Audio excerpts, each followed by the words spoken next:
Hello friends, welcome to my YouTube channel. चलो आज का हम अपना लेक्चर स्टार्ट करते हैं। देखो आज हम करने वाले हैं अलजेब्रा ऑफ मैट्रिक्स।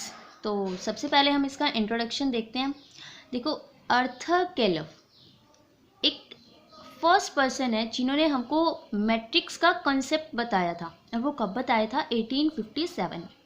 तो याद रखो कि आर्थर केलर एक ब्रिटिश मैथमेटिशियन हैं और फर्स्ट पर्सन थे जिन्होंने हमको मैट्रिक्स का कंसेप्ट इंट्रोड्यूस कराया था।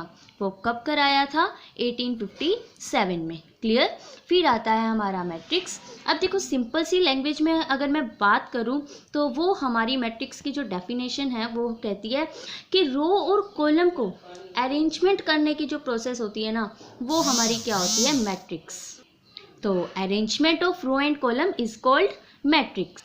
अब मैट्रिक्स समझो। देखो ये देखो क्या है। Let us assume that Rohan has 8 books and 5 pens. इधर बुक्स की कॉलम बना लो, इधर पेन्स का कॉलम बना लो, और इधर पर्सनस के रो बना लो। ठीक है, रोहन के पास क्या है? 8 बुक्स हैं, 5 पेन्स हैं। ऐसे ही ऋषभ के पास क्या है? 6 बुक्स हैं और 7 पेन्स हैं। और रितिका के पास 4 बुक्स और 10 पेन्स हैं।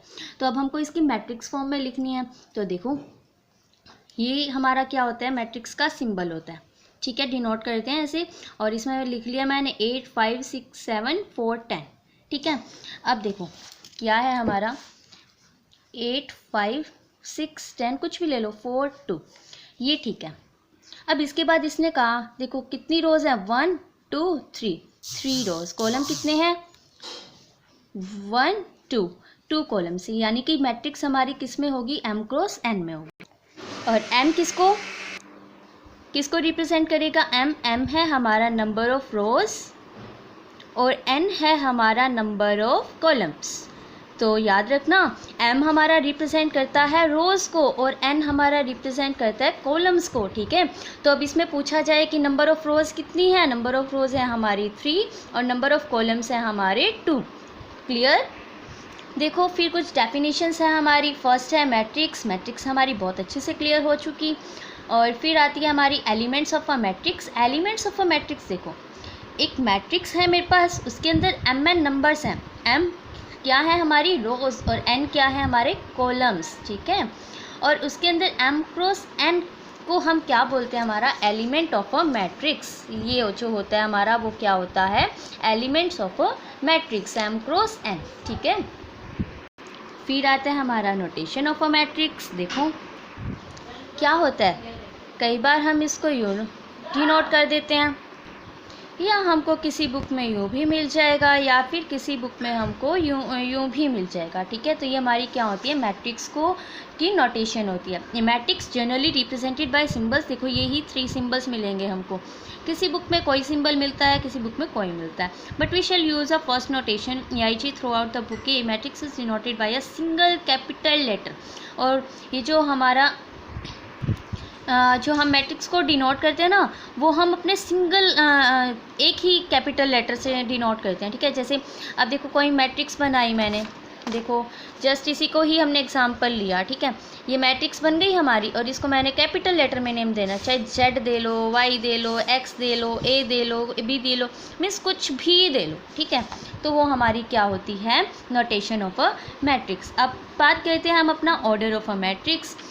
देखो ऑर्डर ऑफ अ मैट्रिक्स, बात आ जाए कि ये देखो मेरे पास ना ये एलिमेंट्स हैं A11,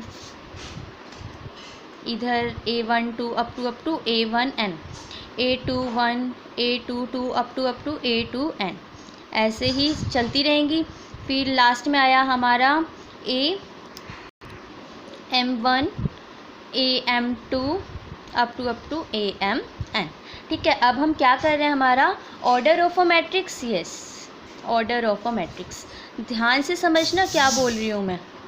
देखो order of a matrix m cross n की है। m यहाँ पर किसको रिप्रेजेंट कर रहा है? रो को। n किसको रिप्रेजेंट कर रहा है? कॉलम्स को। तो ठीक है, अब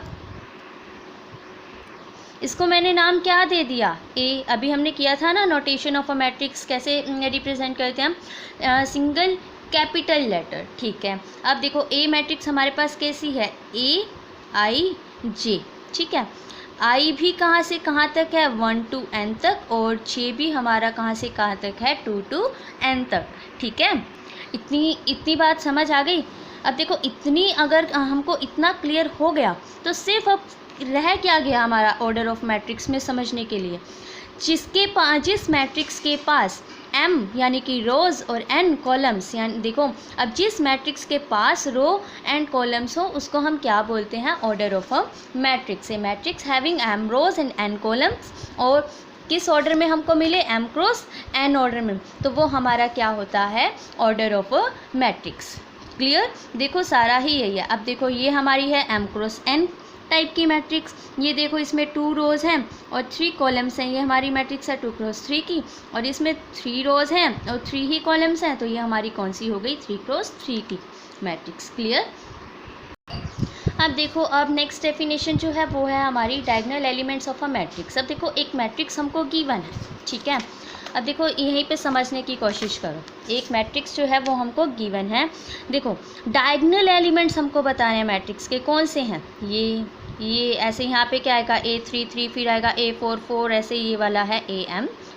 ठीक है, तो diagonal element of a matrix वो हमारे क्या होता है, यानी कि जैसे अब इसमें क्या A11 A22 A33 फिर A44 फिर A55 ऐसे ही हम करेंगे तो लास्ट हमारा इस मैट्रिक्स में है AMN। ठीक है, तो ये हमारे क्या हैं, diagonal element of a matrix. Proper definition की हम बात करें तो an element AIJ of a matrix equals to AIJ is a diagonal element of matrix I equals to J। देखो इस ये I इक्वल्स टू J की क्या बात हो गया, देखो यानी कि डायगोनल एलिमेंट्स क्या है 1 1 A11 यानी कि I भी 1 है J भी 1 है, ऐसे I 2 है तो J भी 2 है। तो अब ध्यान रखना A11 A22 A33 A44 A55 यानी कि जो ये होंगे वो हमारे क्या होते हैं, डायगोनल एलिमेंट होते हैं हमारे मैट्रिक्स के। ठीक है, यानी कि जिसके जो सफिक्स होते हैं रो और कॉलम्स के वो हमारे इक्वल होते हैं। ठीक है, वो हमारे क्या होता है, diagonal element of a matrix. अब आता है हमारा principal diagonal of a matrix. ये देखो बहुत अच्छा, बहुत डीपली समझना है इसको। The ordered set of all diagonal element of a given matrix is called principal diagonal of a matrix. अभी हमने बात की थी diagonal element of a matrix, वो हमारे कौन से होते हैं A11 A22 A33। इतना तो हमको पता चल गया कि हमने प्रिंसिपल डायगोनल में भी हमने यही उठाना है, A11 A22 A33 अगर वो 4 क्रॉस 4 की है तो A44 अगर 5 क्रॉस 5 की है तो A55 ऐसे उठाने हैं। ठीक है, तो अब हम अपनी मैट्रिक्स में से अपने प्रिंसिपल डायगोनल्स को उठा लें तो वो हमारे क्या बन जाते हैं, उस मैट्रिक्स के एलिमेंट्स बन प्रिंसिपल डायगोनल हो जाते हैं। ठीक है, अब देखो अब हमें ट्रेस निकालना, तो प्रिंसिपल डायगोनल एलिमेंट्स को उठाओ उसका सम कर दो तो वो हमारा क्या बन जाता है, ट्रेस हो जाता है। ठीक है, या कभी कभी ये भी एक वर्ड आ सकता है कि सपर ऑफ अ मैट्रिक्स, तो सपर का मतलब भी क्या होता है, हमारा ट्रेस ही होता है। ठीक है, sum of all the diagonal elements of the matrix वो हमारा क्या होता है, ट्रेस, या फिर तुम बोल सकते हो सपर। ठीक है, नेक्स्ट अब हम बात करते हैं हमारा टाइप्स ऑफ मैट्रिक्स। देखो रो फर्स्ट आता है हमारा रो मैट्रिक्स। रो मैट्रिक्स जिसके अंदर सिर्फ 1 ही रो हो, ठीक है, वो हमारी क्या होती है, रो मैट्रिक्स। 1 ही रो, बस 1 ही रो, ये हमारी हो गई 1 रो। तो कुछ भी दे लो 1 2 ऐसे ही 3 4 5, 1 रो होनी चाहिए हमको। एलिमेंट से कोई वो मतलब नहीं है कि 3 कॉलम 3 बन रहे हैं, नो, रो हमारी क्या होनी चाहिए, 1 होनी चाहिए। ठीक है, अब देखो अब सेकंड जो टाइप है वो हमारी है कॉलम मैट्रिक्स।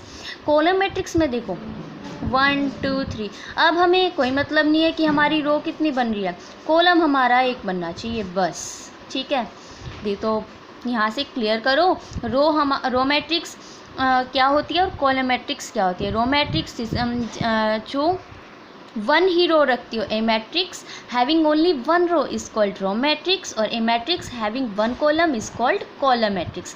फिर बात आती है हमारी रेक्टेंगुलर मैट्रिक्स। अब देखो रेक्टेंगुलर मैट्रिक्स,